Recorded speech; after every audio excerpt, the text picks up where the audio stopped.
talking about stuff and things. Everything that Jam already talked about. I don't know. It's been a A while little bit since we did more, this, and by a and a while, skosh more. in a skosh more. What? What's an appropriate size for a skosh? Is that a teaspoon? Is that a tablespoon? What's a skosh?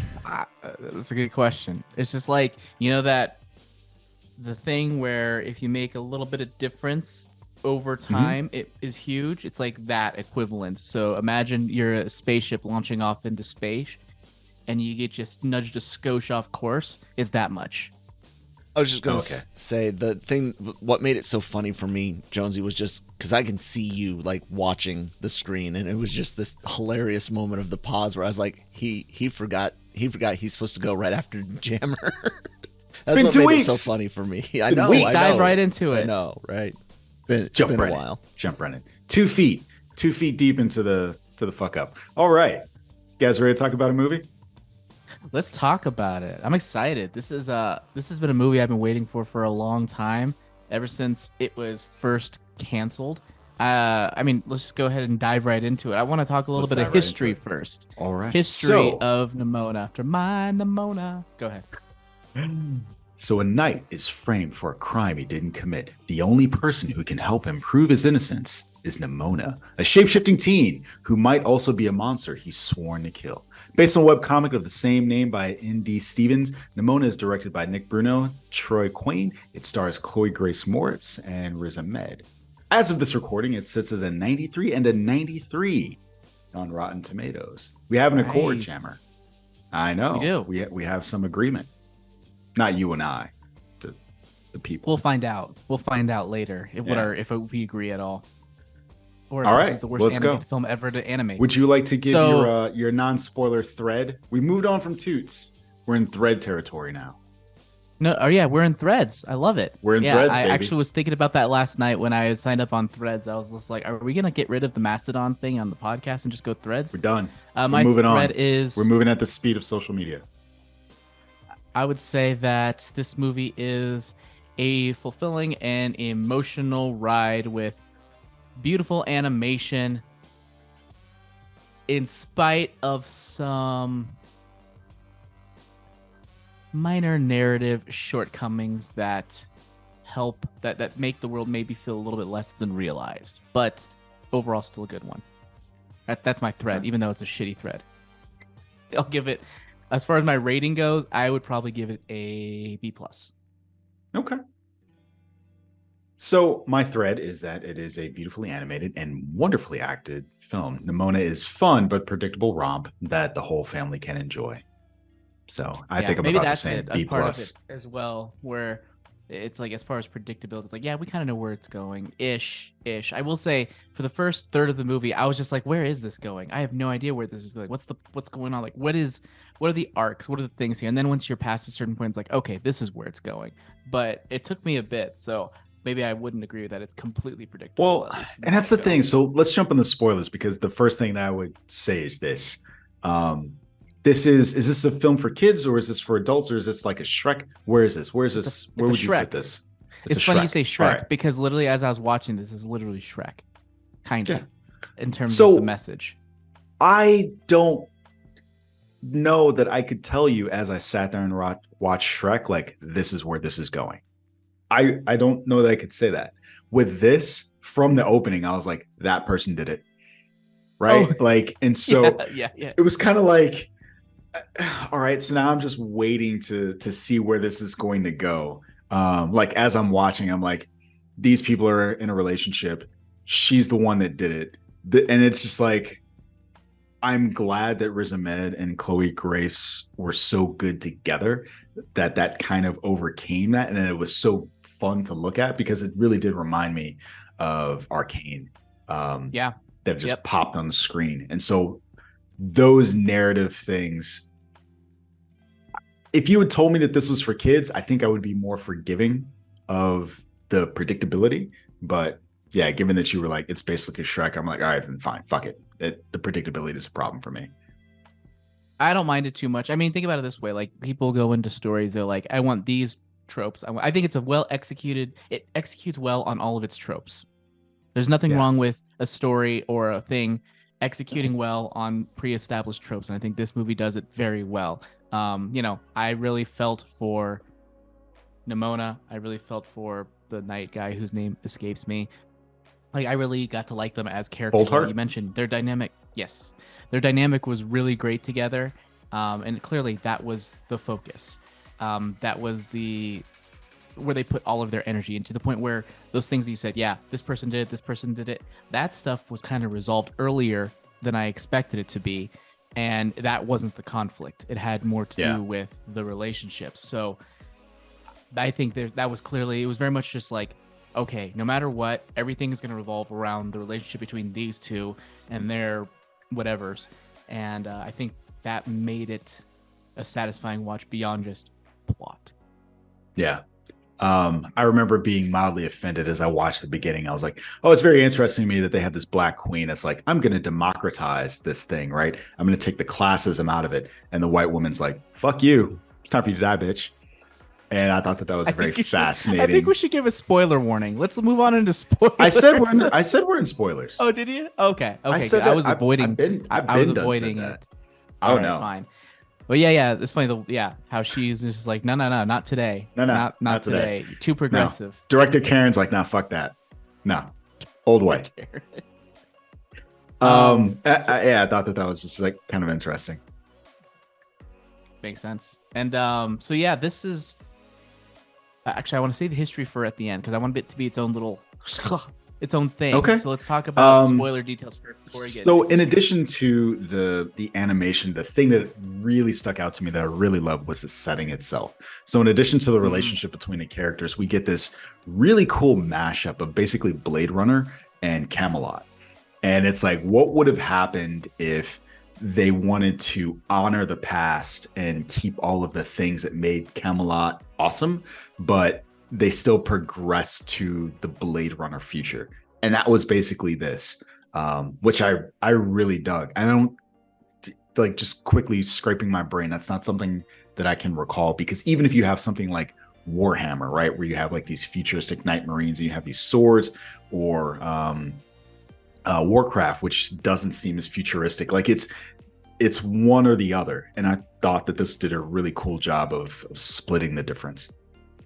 Yeah, it was definitely a unique world, and I was just like, oh, this is fun. I hadn't seen it either, because usually when you do go into like futuristic sci-fi, it leans heavy into the sci-fi, maybe not as much into the old stuff. This one was like just a fun mashup between the two type of things, and very different from what I've seen. And like I said, the animation really helped a lot. As you said, it kind of had that arcane feel to it, and not quite as stylized, but still very fun to look at.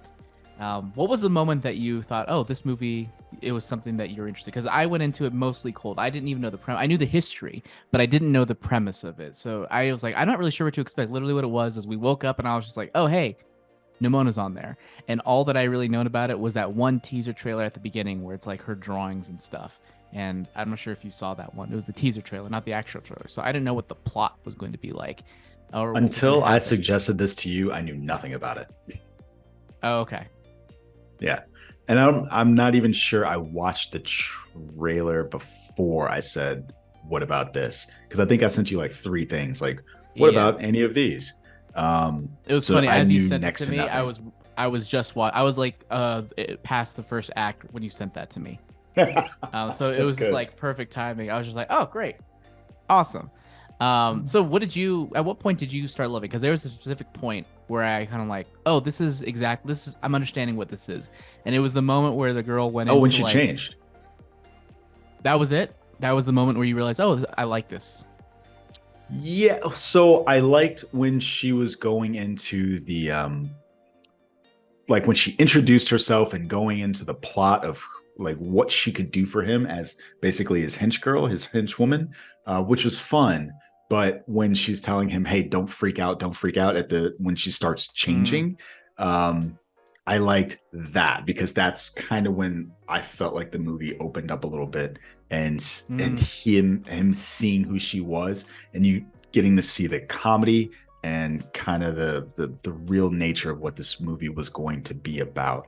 And then almost getting to see the spectrum of like, here's some childlike jokes, here's some jokes. We're talking about the size of someone's dick, right? Like, so Yeah. I was like, I think I'm into this at that point. But you said I think love mine it. was mine was a little bit before that. I think the moment I liked was really the series of little mini scenes right before that where she's about to break him out and she's like, "Don't worry, I know the code." And then she just like types in the Beep, code boop, and it boop, says boop, boop. access denied. So she just breaks it instead. Yeah. And then as they're walking through, him like sneaking through and her just like knocking things over while looking really bored and just like pouring coffee on like the console and stuff. It was just the way it was done. And I was thinking to myself, why is no one here? And then, you know, they go to that room where they're all beat up. And she's like, they were like that when I got here. Which is like, Yep. okay, that was like a perfect execution of a joke. That was fantastic. And I That was understood good. sort of the tone they were going for. Yeah, I like that whole sequence. There was also something else I noticed that kind of had me chuckling up until that point where she kept making these like weird random noises. So when she's pushing the buttons, she's making the noises of the buttons. And there are Yeah. other little sounds that she's making that I'm just kind of like chuckling and giggling. I thought she She's was definitely I someone like them who, both like, just together. makes noises because they entertain her. It's like those types of things. Yeah, good detail. And yeah, Chloe Grace Moretz did really, really good in this. Like when I didn't even know she was in it until I looked up like while I was watching it. I'm like, who is that? Yeah. Who's doing that? They're like really expressive and really fun. And like Yep. the way she spoke really worked well at the very beginning when she said he's perfect and gave the smile. I'm like, oh, that's a really good delivery of the line mixed in with the animation. And I was like, okay, that's Chloe Grace Moretz. No wonder she's great because Yeah. Chloe Grace Moretz is great. One of the other things that stuck out to me about that scene specifically was like, oh, this feels very Dungeons and Dragons-y. It's like we just got this scene, this escape from the castle, but I'm going to transform into 1,000 different things to accomplish that mission. But it worked. It still felt unique and different enough, but it was almost the same scene. You talked a bit about the dichotomy of the adult stuff and the kid stuff. Do you think there was the kid stuff too much at times, or was the adult stuff too much at times? And what specific parts were you thinking, oh, this is for kids versus is this for kids? Like what two scenes do you think of? I mean, definitely that scene during the breakout. Like I said, when she's falling as the whale through the floors, she asks somebody, she's like, is it cold in here? Like, because she can see his cock and is like, your dick's small. And so I'm just trying to imagine the parent like, what do they mean, mommy? When like the cold. Kids aren't going to notice that because I didn't even hear it until I watched it I watched this movie a second time. I didn't even hear that line until the second time. Yeah. Okay. So yeah, that was one. And then there was something else. I don't think it made me think whether or not it's for kids, but it definitely felt more adult. Like when she turned into the demon boy and the voice that she was using, I was like, that could be frightening if I was like 6 or 7. The way her teeth were like. I think for me, I think though. the point where I was like, as far as being the quote unquote adult, was literally at the end. The conflict is, fuck, she's gonna commit suicide. Literally, commit suicide. It's about suicide. No, Jammer. It's Depression, unalive suicide. herself. Oh, Unalive. my bad. You're right. That's my bad. I want to make sure we're monetizable here. How long is it before unalive becomes unmonetizable? Because it's not gonna. It means the same thing. But yeah, just the fact that literally is just like, I wasn't being serious. I'm just gonna like lean my body into this giant sword and have it pierce my heart. That's pretty dark. It's metal. God damn it. Before we got into this, we did talk about that one character, Todd, I think it was. Mm-hmm. Is that his name? Who yeah, I think it's was Todd. For me, like, he was very much the kid character. Like he was the one who would like bring things down, declassify the story with his stupid jokes. What did you think of him? Was he too childish? He seemed like you really liked him. I was actually, as I watched it, I hated it. I hated him, but I enjoyed it. He's one of those characters like, I hate you, but you're just like really fun for me to hate. So like that opening scene at the beginning where he's like, hey, listen, I was really hard on you and I did this and I did that. And like, and Riz Ahmed's like, yeah. And he goes, oh no, that was it. You thought I was going to keep going? Like, no. I hate you. Yeah. He's such a douche. He's awesome. Yeah, and I love his the part douchiness. where he was just like, he physically described what like an earthquake was. He was like, the ground went. Blah, blah, blah, blah, blah, blah. I was like, what the hell just happened? So stupid. Yeah, he's a lot of fun. I don't know. I like when they can hit the balance right for this character. Like, you're not really supposed to like this person, right? And Right. but they did well with that. So, did you ever see Wolfwalkers? Yeah. A lot of, especially when we get to like the flashback scene, it reminded me of the relationship between the two mains in that, and I was like, oh, okay. And that's really, I felt like I have a hard time saying that Wolf Walkers was for adults or for children. I felt like it could go either way, but it wasn't because the jokes were raunch. It just felt like a more mature story. Like my daughter, when she was 5 or 6, just watched it twice. Not Nimona, Wolfwalkers. Yeah. I will say Wolfwalkers is more artsy. Yep. It's not as fun to watch. No. It's pretty, but it's not as fun to watch. It's more of a, for lack of a better term, somber movie. Yeah. The thing that, like, it just felt like a more mature film for more mature audiences. Yeah, so. I believe that. I agree with that. I don't think the heart was there as much. I didn't connect as much with the characters as I did in Nimona, personally. Okay. But maybe that's just my immaturity. But as far as Nimona goes, what was I gonna say? I forgot what I was gonna say. Damn. Well, while you vamp and think about that, let me ask you a question. So at the end of this, we get a tease, right? There's this Iron Giant-esque question about, is she alive? Is she not alive? And then we find out, yeah, she's probably definitely alive in some form or fashion. Yeah, figured. Would you want to see a sequel to this? Yeah. Okay. Because they talked a lot about the outside world. We never got to see the outside world. Right. So I think there's more to go to.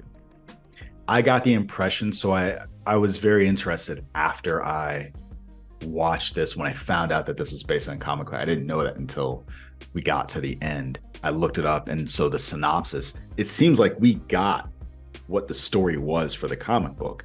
So it seems like at this point, they can just do whatever they want for what happens next. And it diverges pretty significantly from the comic book as well. Well, speaking of, I did pick up the comik after the fact. Really? I only read the first few chapters of it. There's significant differences from the get-go. Like, Boldheart is a villain. Yeah. A quote-unquote villain and stuff. There are Kills lots people. of different changes. So I don't know where the story is going to go from there. So I just started. Okay. But as far as I guess it's a clean slate. But I know that the filmmaker is not the filmmaker, the graphic novel creator is involved in animation as well, not just the animation for this, but like animation in general. So like, I'm sure if they wanted, like they I think they were involved in She-Ra, the Netflix anime show She-Ra. And if they bring them in, they clearly have like the skills to know like maybe what is a good type of story to put the screen, where they can go, that way they can give to the filmmaker. I think there's definitely potential there for a collaboration of sorts to expand on it. Yeah. Okay. And speaking of which,